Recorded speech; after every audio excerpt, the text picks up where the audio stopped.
మాది ముమ్మడివరం నియోజకవర్గం, అంబేద్కర్ కోనసీమ జిల్లా.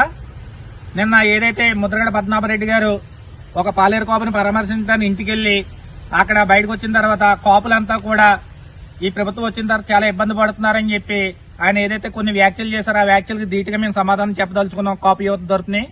ఎందుకంటే ఆయన ఈ కూటమి ప్రభుత్వానికి వైసీపీ పాలేరు కాపులు ఎవరైతే ఉన్నారో వాళ్ళెవరూ కూడా ఈ కూటమి ప్రభుత్వానికి మద్దతు తెలపలేదండి. ఆ విషయాన్ని ఒకసారి మీరు పద్మనాభరెడ్డి గారు మీరు గుర్తుంచుకోవాలి. ఎందుకంటే ఇప్పుడే కాదు, గతంలో కూడా అంబటి రాంబాబు గారు లేదంటే పేరు నాని గారి చేత ఇలాంటి కాపు నాయకులని చెప్పుకుని ఈ పాలేరు కాపుల చేత చాలా విషయాల్లో ప్రెస్ మీట్లు పెట్టి తిట్టించిన ఘనత వైఎస్ జగన్మోహన్ రెడ్డి గారికి ఉందండి. అది అధికారంలో ఉన్నప్పుడు అదే పందా నడిచింది, అధికారం అయిపోయిన తర్వాత కూడా అదే పందా నడుస్తుంది. అదేవిధంగా ఏదైతే పద్మనాభరెడ్డి గారు నిన్న వచ్చి ఆయనకు మద్దతు తెలపడం జరిగిందో ఆ మద్దతు తెలిపినప్పుడు గతంలో కూడా పవన్ కళ్యాణ్ గారి మీద అనేక అనుచిత వ్యాఖ్యలు చేసినప్పుడు అప్పుడు కూడా ఒక కాపు బిడ్డకి అక్కడ అన్యాయం జరుగుతుంది, ఆ కాపు బిడ్డ మీద ఇష్టమవుతుంటే మాట్లాడుతున్నారని చెప్పి ఇంట్లో కుటుంబ సభ్యులతో సహా దారుణంగా మాట్లాడిన రోజుల్లో కూడా మీరు ఏ రోజు కూడా ఒక చిన్న లేఖ కూడా విడుదల చేసిన పాపాన పోలేదు.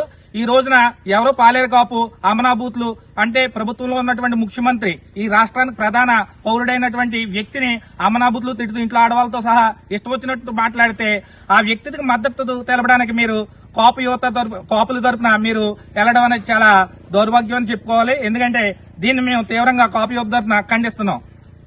ఓకే, అందరికీ నమస్తే అండి. ఇప్పుడు ఏదైతే ఉందో పద్మనాభరెడ్డి గారు అసలు మీకు కాపులకి మీకు సంబంధం ఏంటి?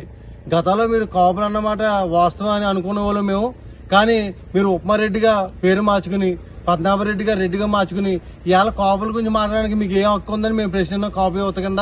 అసలు మీరు కాకినాడలో దూరంపూడి చంద్రశేఖర్ రెడ్డి కాపు మహిళల్ని చాలా అతిహీనంగా కొట్టించినప్పుడు మీరు పక్క గ్రామంలో ఉండి కూడా మీరు చిన్న పరామర్శ కూడా చేయలేదంటే ఎంత దౌర్భస్థితిలో ఉన్నారో మీ గురించి మాకు తెలుసు.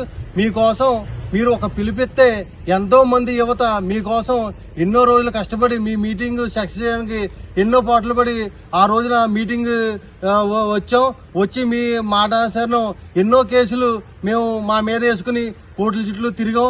ఆ రోజు కూడా మీరు ఏమీ చేయలేదు. ఇవాళ ఒక పాలేరు కాపుని ఏదో అన్నారని వెళ్ళి ఇవాళ నేను కాపు అని చెప్తున్నారు. అసలు మీరు కాపు అనేది మీ సర్టిఫికేట్ ఉంటే చూపించండి సార్. కాపు అంటే ముందు మీరు సర్టిఫికేట్ పరంగా కాపుని నిరూపించుకుని ఆ తర్వాత మా కాపుల గురించి మాట్లాడాలని మేము మీ కాపు యువత గురించి తెలియజేస్తున్నాం.